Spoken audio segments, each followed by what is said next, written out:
Bonjour les amis, donc aujourd'hui je fais une vidéo sur le Talmud. Qu'est-ce que le Talmud? Que dit le Talmud? Et en gros, qu'est-ce que c'est en fait? Donc on dit que généralement nous sommes dans une civilisation judéo-chrétienne. Et aujourd'hui je vais m'attarder un petit peu sur l'aspect judéo et pas sur l'aspect chrétien. Qu'est-ce que c'est que le judaïsme? Et que dit le Talmud? Parce que le Talmud est considéré par les juifs pratiquant le judaïsme aujourd'hui comme une base de leur loi en fait. Le Talmud, ça signifie étude en hébreu. C'est un des textes fondamentaux du judaïsme rabbinique et c'est la base de ce qui est appelé la halakha, c'est-à-dire les traditions, les coutumes, les prescriptions.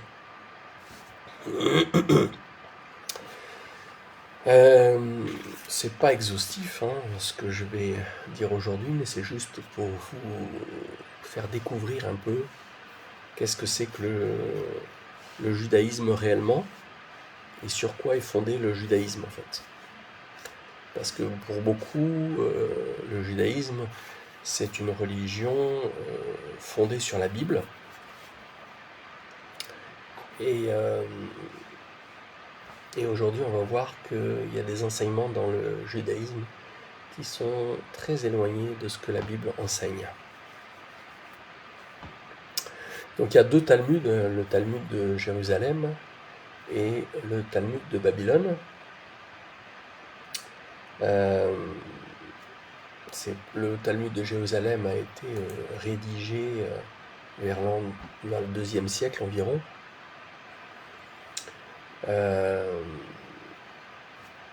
Et le Talmud de Babylone a été écrit vers le 5e, 6e siècle.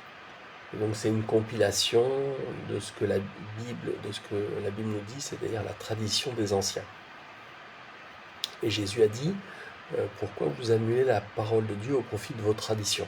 Donc la tradition des anciens, c'est une interprétation de ce que la Bible dit, et puis c'est un arrangement en fait.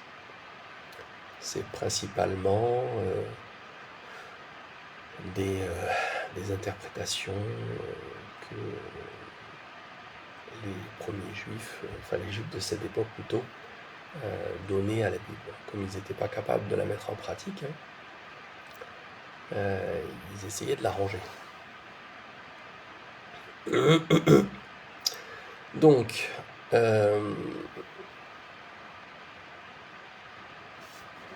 qu'est-ce qu'on pourrait dire?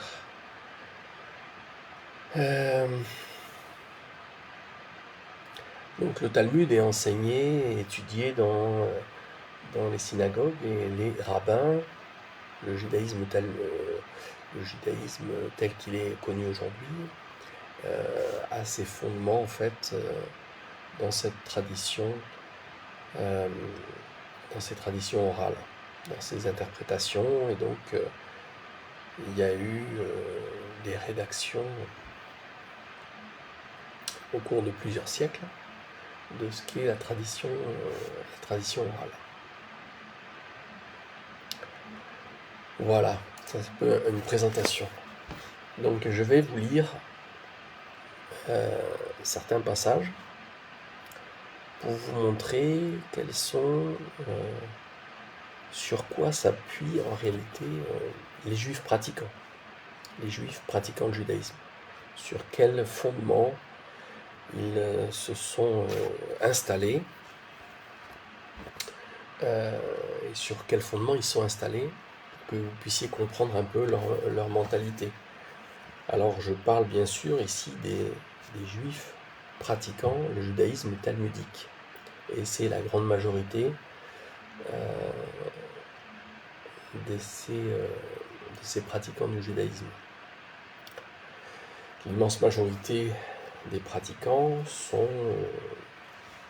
d'origine ashkénaze, ce qu'on appelle généralement Ashkénazes, les juifs des pays de l'Est. Et voilà. Donc, je vais vous lire maintenant des passages du Talmud, afin que vous compreniez bien ce qui est écrit dedans. Vous pouvez par vous-même faire vos recherches et vous arriverez certainement aux mêmes conclusions. Donc, ça, je ne vais pas dire toutes les références des écrits du Talmud, parce que autrement il y en a tellement que ça va faire une vidéo très longue, mais je vais vous lire ce qui est marqué dedans, verset par verset. Alors d'abord, dans le Talmud Sanhédrin 55b, 55a, là il y a un passage où il est parlé du fait d'avoir des relations sexuelles avec un enfant. Et donc, les rabbins sont en train de se disputer, en fait, d'interpréter le texte pour savoir à partir de quel âge on peut avoir des relations sexuelles avec un enfant. Et donc, il y a principalement deux branches. Il y en a certains rabbins qui disent qu'on peut avoir des relations sexuelles avec un enfant de plus de 9 ans, et d'autres qui considèrent qu'on peut avoir des relations sexuelles avec un enfant de plus de 3 ans.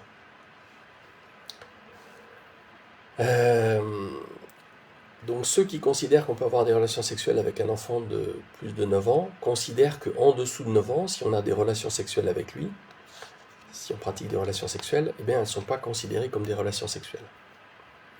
Et ceux qui estiment qu'on peut avoir des relations sexuelles avec un enfant de plus de 3 ans seulement, considèrent qu'en dessous de 3 ans, on peut aussi avoir des relations sexuelles, mais ce n'est pas considéré comme une relation sexuelle.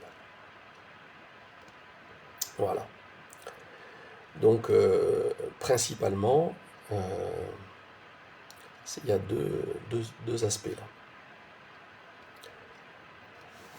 là. Ensuite, une petite fille de 3 ans et 1 jour peut être acquise en mariage par relation sexuelle. En cas de mort de son mari, si elle a un rapport sexuel avec le frère de son mari, elle devient à lui.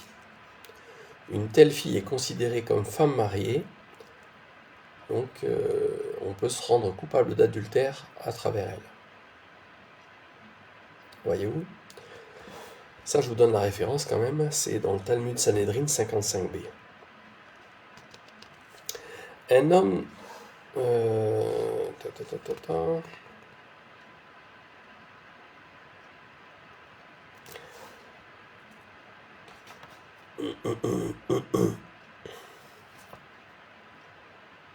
Donc il est aussi considéré qu'une femme peut avoir des relations sexuelles avec son fils,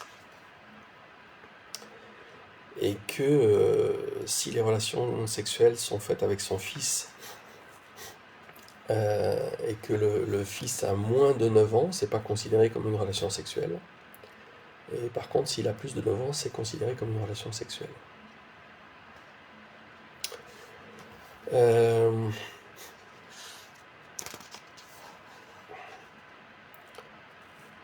Quand un homme adulte a des rapports avec une petite fille, ce n'est rien. Car quand la fille est plus petite que dans ce cas, c'est comme si on lui mettait le doigt dans l'œil. Donc là, c'était toujours pareil. C'est-à-dire que si l'enfant a moins de 3 ans, c'est comme si on lui mettait le doigt dans l'œil, le fait d'avoir une relation sexuelle avec...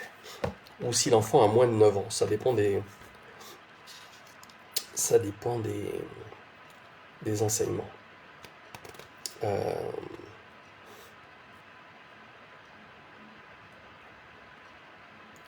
Donc, il y a un passage du Talmud qui dit ceci: un petit garçon qui a des rapports avec une femme adulte, en fait, c'est pas considéré comme une relation sexuelle.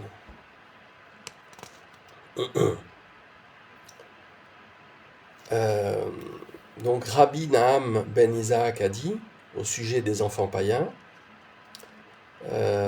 donc il décrète que les rapports sexuels pourraient causer une souillure par l'émission de leur sperme et qu'un enfant israélite ne devait donc pas prendre l'habitude de commettre des actes de pédérastie avec des animaux. Donc à partir de quel âge un enfant païen déclenche-t-il la souillure par l'émission de son sperme? Donc c'est à partir de 9 ans seulement et un jour. Voilà. Donc si un enfant a moins de 9 ans et un jour, et on peut avoir des relations sexuelles et c'est pas considéré comme un péché.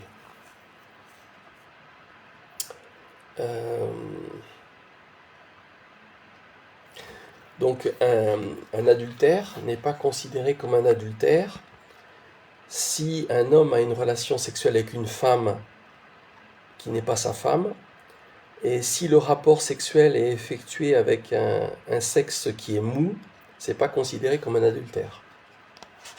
Ça c'est... Voilà.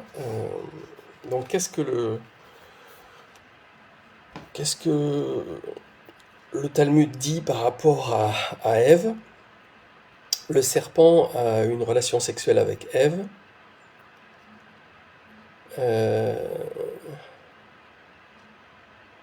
Donc là, c'est marqué ça.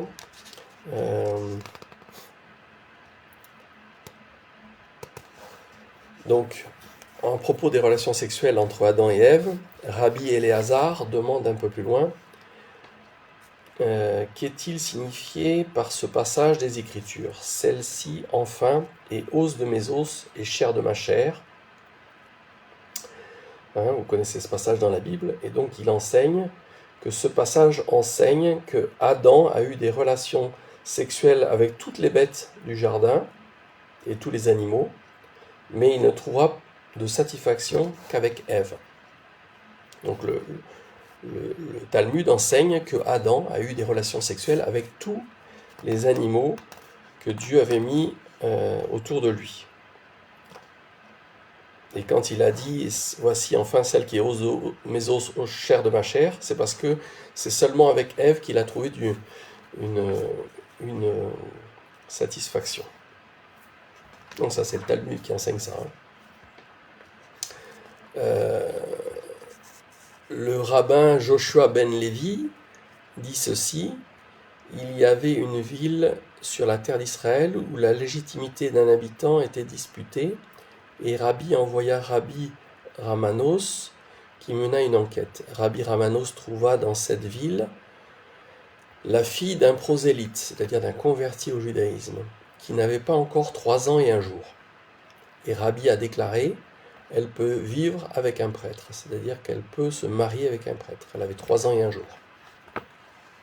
Donc elle peut avoir des relations sexuelles avec, à partir de 3 ans et un jour.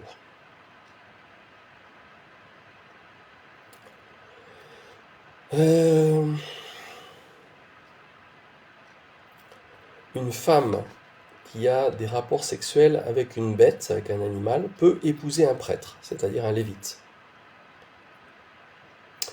Car on nous a enseigné qu'une femme qui a des rapports sexuels avec ce qui n'est pas un être humain est autorisée à se marier avec un prêtre, avec un lévite, bien qu'elle soit néanmoins passible de la lapidation.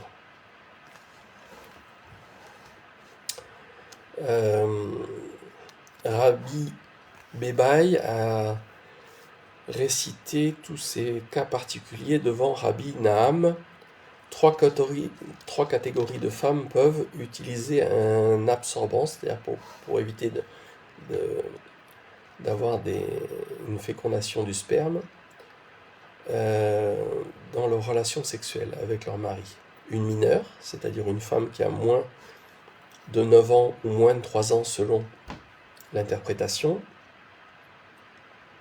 Une nourrice,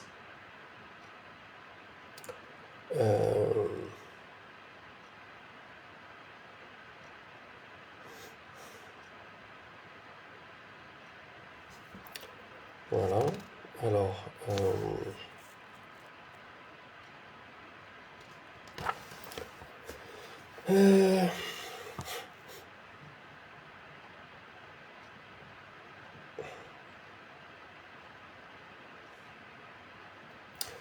Donc voilà, ça c'était quelques exemples.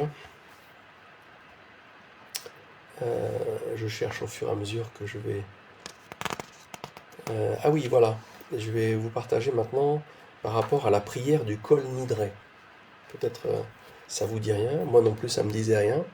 En fait, la prière du Kol Nidré, c'est une tradition rabbinique qui permet aux juifs de ne pas respecter leur engagement tenu envers un non-juif. Donc quand un juif prononce cette prière et qu'ensuite il fait un serment à un non-juif, il n'est pas tenu de respecter son engagement, son serment. Et cette prière apparaît dans le Talmud, au livre de Nedarim. Donc cette prière doit être faite au moment du jour de l'expiation. Donc chaque année, au moment du jour de l'expiation, le juif qui répète cette prière n'est pas tenu de respecter ses engagements. Donc je vous lis, il est dit que celui qui désire qu'aucun des vœux qu'il prendra pendant l'année ne soit valide se présente au début de l'année et déclare « Tous les vœux que je prends dans le futur seront nuls. Ces vœux ne seront donc pas valides pourvu qu'il se souvienne de cela au moment où il fera le vœu. »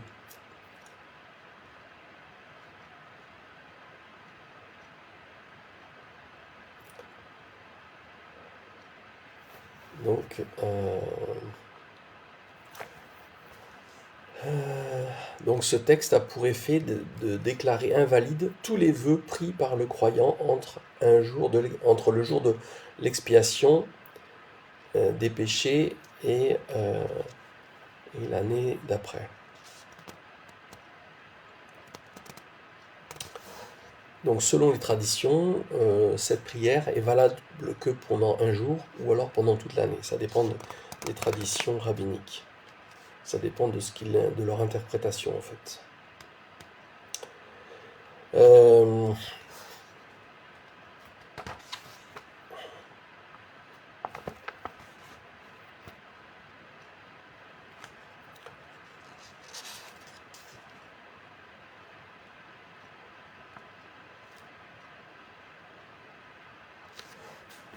Donc c'est une altération importante de la terminologie du Kol Nidré a été faite par le beau-fils de Rashi, Meir ben Samuel, qui a changé l'expression originale.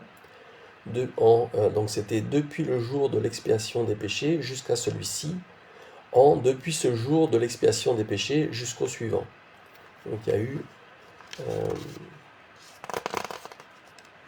modification. Voilà. Donc ça, alors ensuite, je vais vous lire quelques autres passages du Talmud. Donc là, c'était par rapport au fait qu'un juif n'est pas tenu de respecter ses engagements envers un non-juif.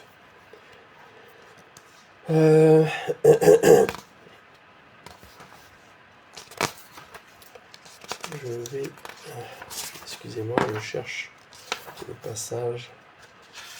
Il y a un passage où il y a tous les... Voilà, c'est là. Alors maintenant, je vais entreprendre de lire tous les passages du Talmud qui concernent les chrétiens. Donc dans le Talmud, Jésus est désigné comme le fils de Panthéra, un Romain. Jésus est le fils illégitime, je vous le lis, c'est ce qui est marqué dans le Talmud, c'est pas mon interprétation. Jésus, il est le fils illégitime conçu pendant les règles de sa mère. Et Jésus a été pendu la veille de Pâques. La naissance de Jésus relatée dans des circonstances les plus honteuses. Désigné comme le fils de Panthéra, un soldat romain. Donc il y a plusieurs désignations. C'était un imbécile, donc c'est marqué dans le Talmud, c'était un imbécile et personne ne doit prêter attention aux imbéciles. Judas et Jésus se disputent dans une querelle où volent des insultes, des obscénités.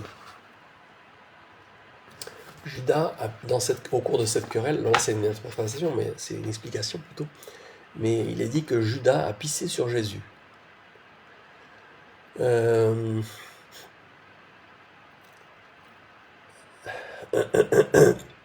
Donc Jésus était un séducteur, un corrupteur et destructeur d'Israël. Jésus est mort comme une bête et enterré dans un tas de fientes.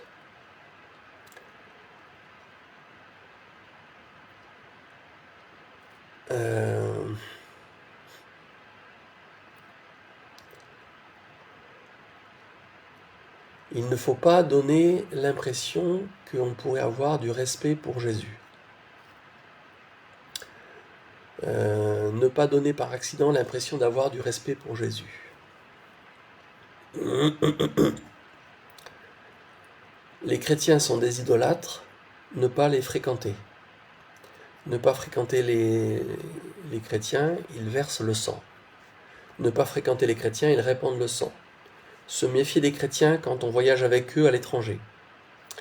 Les chrétiens se déguisent pour tuer les juifs. Il ne faut jamais laisser un animal s'approcher des païens. On les soupçonne d'avoir des rapports sexuels avec eux.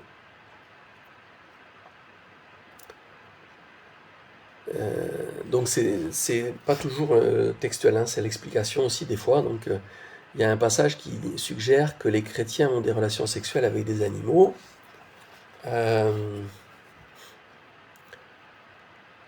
Les chrétiens sont impurs parce qu'ils mangent de la nourriture impure. Les chrétiens sont impurs parce qu'ils n'étaient pas là sur le mont Sinaï. Les femmes juives sont contaminées par la simple rencontre des chrétiens. Les juifs sont des humains et les chrétiens non. Ce sont des bêtes. On est innocent du meurtre involontaire d'un Israélite si l'intention était de tuer un chrétien. Tout comme on est innocent du meurtre accidentel d'un homme quand l'intention était d'abattre un animal. Les chrétiens et les animaux sont utilisés de manière équivalente dans une comparaison. Les chrétiens sont créés pour servir les juifs de toute éternité. Il ne faut pas avoir plus de compassion pour les chrétiens que pour les cochons, quand ils sont malades des intestins. Les chrétiens sont des idolâtres, ils sont comparés aux vaches et aux ânes.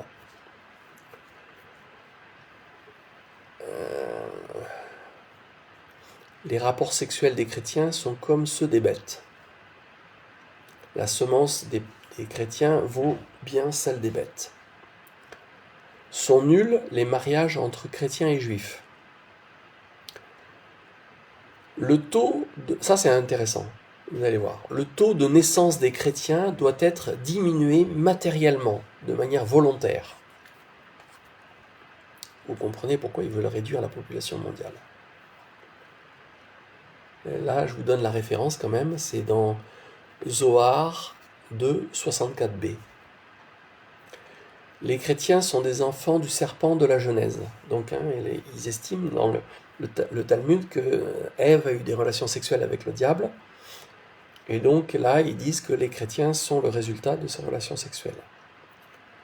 Donc Ève aurait enfanté des enfants du diable. L'âme des non-juifs vient de la mort et de l'ombre de la mort. L'âme des gentils est d'une origine théologique impure. L'âme des non-juifs descend en enfer. Il faut remplacer les serviteurs chrétiens morts comme les vaches ou les ânes perdus.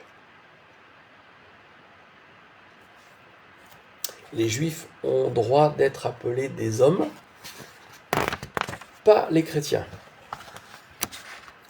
Il est interdit de vendre les livres du prophète aux chrétiens. Des prophètes, aux chrétiens. Les églises chrétiennes sont des lieux d'idolâtrie. Il faut toujours rester à une certaine distance des églises, sauf quand on est dans le dos de cette même église, alors on peut se rapprocher. Il ne faut pas écouter la musique des églises, ni regarder ces idoles. On ne doit pas reconstruire les bâtiments qui se trouvent près d'une église. Les Juifs ne doivent pas revendre des calices que les chrétiens leur auraient vendus, même s'ils sont brisés. Les Juifs possèdent la dignité dont même un ange ne dispose pas. Frapper un Juif, c'est comme frapper Dieu. C'est comme frapper la face de Dieu. Un Juif est considéré comme bon en dépit des péchés qu'il peut commettre. C'est toujours sa coquille qui se salit, jamais son fond propre. Un Juif ne doit pas entrer dans la maison d'un chrétien un jour de fête. Un Juif ne doit pas être poursuivi devant un tribunal chrétien par un juge chrétien ou par des lois chrétiennes. Les chrétiens et les serviteurs ne peuvent pas témoigner lors d'un procès. Ne pas manger avec les chrétiens, cela engendre la familiarité. Ne pas boire du lait tiré par un chrétien. Ne jamais imiter les coutumes des chrétiens, même simplement par la coiffure. Il faut jeter le vin s'il a été touché par un chrétien. La vaisselle achetée à des chrétiens doit être jetée. Il faut stopper tout contact avec les chrétiens 3 jours avant le début de l'une de leurs fêtes. Les fêtes de ceux qui suivent Jésus sont de l'idolâtrie. Il est interdit d'avoir le moindre contact avec les idoles qu'utilisent les chrétiens pour leur culte. Il est interdit de vendre aux chrétiens des articles qu'ils pourraient utiliser pour leur culte.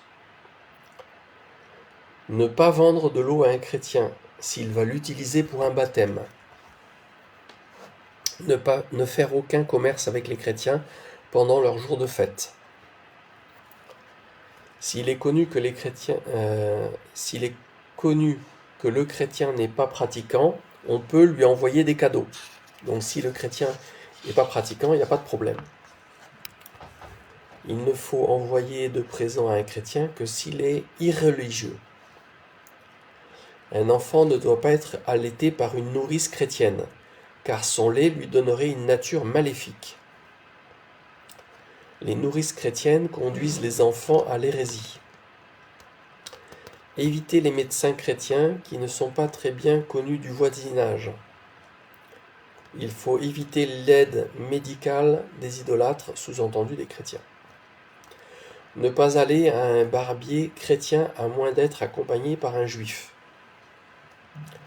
Ne pas recourir à une sage-femme chrétienne qui, une fois seule, pourrait tuer le bébé. Ou même si elle était surveillée, elle pourrait lui écraser la tête sans que personne ne puisse le voir. Ceux qui font du bien à un chrétien ne se relèveront pas des morts. On peut aider les chrétiens dans le besoin si cela nous évite des ennuis par la suite. On peut prétendre se réjouir avec les chrétiens pendant leur fête si cela permet de cacher notre haine. Ne jamais faire la louange d'un chrétien de peur qu'il ne la croie. Il est interdit de concourir à la gloire d'un chrétien.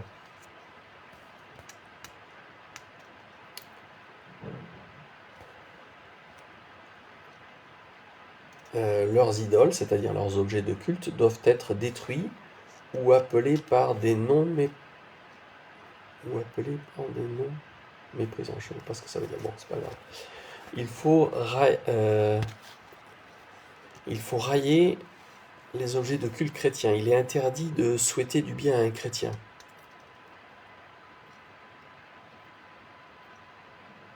Pas de donner de présent à un chrétien, seulement à ceux qui se font juifs.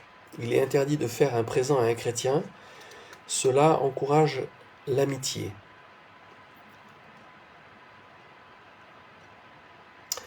Il faut pratiquer l'exil envers un juif qui vend sa ferme à un chrétien.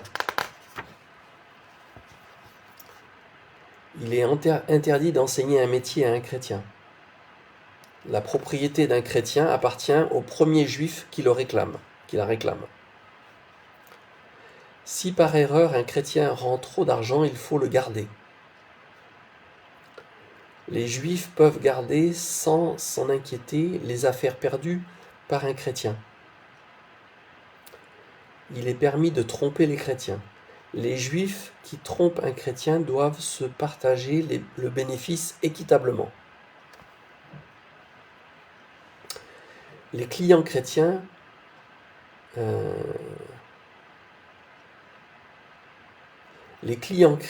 possédés par un juif, c'est-à-dire avec qui il fait des affaires, ne doivent pas être démarchés par un autre juif. On peut tromper les chrétiens qui croient au principe de la foi chrétienne. L'usure peut être pratiquée sur les chrétiens ou sur les apostats. Suivant la Torah, il est autorisé de prêter de l'argent à un chrétien avec intérêt. Toutefois, certains des anciens n'ont pas reconnu ce droit dans le cas de vie ou de mort. Aujourd'hui, ce droit est accordé dans n'importe quelle circonstance. Les Juifs peuvent mentir et se parjurer si c'est pour condamner un chrétien. Le nom de Dieu n'est pas profané quand le mensonge a été fait à un chrétien. Le juif peut se parjurer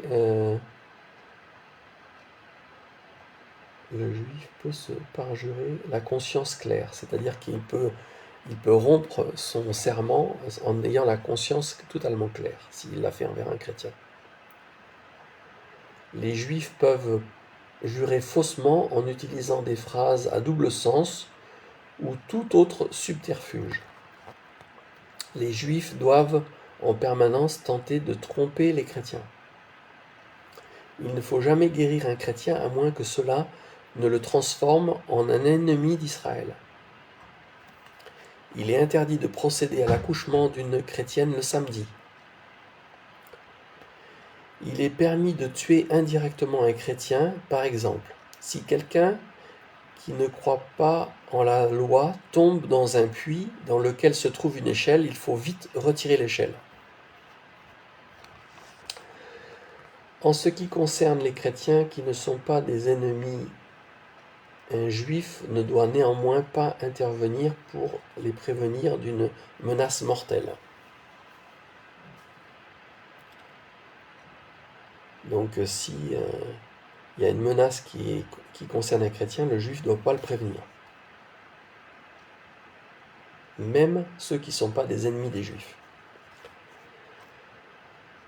Ne pas sauver les chrétiens en danger de mort. Celui qui voudrait avouer les secrets d'Israël aux chrétiens doit être tué avant même qu'ils ne leur disent quoi que ce soit. Ceux qui voudraient changer de religion doivent être jetés au fond d'un puits et oubliés. Donc les juifs qui voudraient se convertir au christianisme ou autre. Il faut tuer ceux qui donneraient l'argent des Israélites à des chrétiens. Les goïms qui chercheraient à découvrir les secrets de la loi d'Israël commettent un crime qui réclame la peine de mort. Les juifs baptisés doivent être mis à mort. Il faut abattre les renégats qui se sont tournés vers les rituels chrétiens. Tout ça, c'est marqué dans le Talmud. J'invente pas, je lis ce qui est marqué. Ceux qui ne croient pas en la Torah doivent être tués. Les chrétiens et les autres nient la loi de la Torah. Donc il faut tuer tous les chrétiens et les autres. Les chrétiens doivent être exterminés car ce sont des idolâtres. La captivité des Juifs prendra fin lorsque les princes chrétiens seront morts.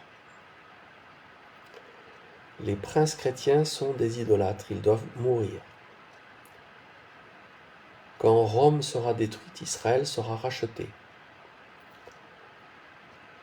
Même le meilleur des païens devrait être abattu.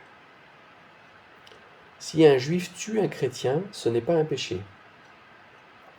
Répandre le sang des impies est un sacrifice agréable à Dieu. Vous voyez, c'est ce que Jésus a dit. ils vous mettront à mort, croyant rendre un culte à Dieu. Vous connaissez ce passage? Eh bien, le Talmud dit que de répandre le sang d'un impie, c'est un sacrifice agréable à Dieu. L'extermination des chrétiens est un sacrifice agréable à Dieu. C'est deux passages différents, je ne vais pas répéter. L'extermination des chrétiens est un sacrifice agréable à Dieu. Encore trois. Les meilleures places dans les cieux sont pour ceux qui tuent les idolâtres. Donc si un juif, selon le Talmud, là je vous donne la référence, c'est dans le Zohar, L 28b et 39a, il est dit que si un juif tue un païen, donc un chrétien, il y a une place qui est réservée dans les cieux. Ne passer aucun accord avec un chrétien et ne jamais manifester de pitié envers un chrétien. Soit il faut les détourner de leurs idoles, soit les abattre.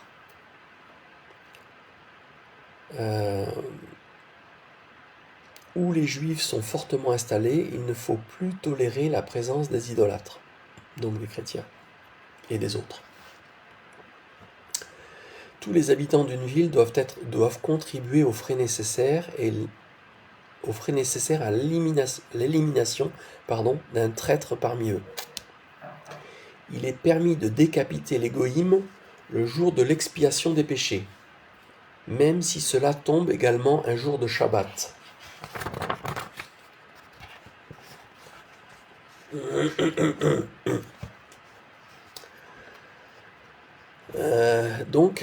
Voilà, j'ai fini avec les explications. Et donc ce Talmud est le code législatif qui forme les bases de la loi religieuse juive et qui est le livre utilisé pour la formation des rabbins. Donc tout ce que je vous ai lu, c'est les bases du judaïsme actuel, qui est le plus répandu, hein. Le judaïsme talmudique, rabbinique. Donc ça s'appelle le Talmud, hein, c'est le code législatif. C'est avec ça qu'on forme tous les rabbins. Tous les rabbins sont formés avec le Talmud principalement. Ils estiment que le Talmud est supérieur même à la Bible, comme je l'ai dit dans d'autres vidéos.